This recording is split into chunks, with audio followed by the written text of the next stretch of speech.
हर हर महादेव। राधे राधे। जय श्री कृष्णा। रवो सबन के हाथ जोड़ के प्रणाम करत ही।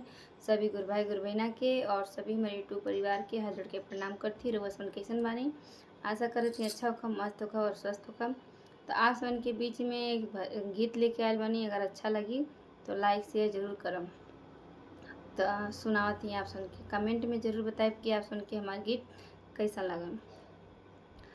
अरे जाए दिन हरवाए सोइया, माई चर्चा करावतिया। अरे जाए दिन हरवाए सोइया, माई चर्चा करावतिया। अरे हमारा के बोलावतिया। अरे जाए दिन हरवाए सोइया, माई चर्चा करावतिया। अरे हमारा के बोलावतिया। अरे घर ही में चर्चा करावतिया, माई हमरा के बोलावतिया। अरे जाए दिन हरवाए सोइया, फोनमा पे माई बोलावतिया।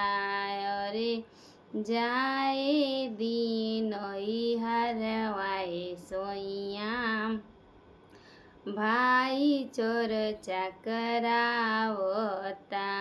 अरे जाए दिन हरवाए सोइया, भाई चर्चा करावता। अरे घर ही में चर्चा करावता, भाई फोनमा कोई के बोलावता। अरे जाए दिन हरवाए सोइया, अरे जाए दिन हरवाए सोइया, माई चर्चा करावतिया। अरे जाए दिन हरवाए सोइया, भाई चर्चा करावता।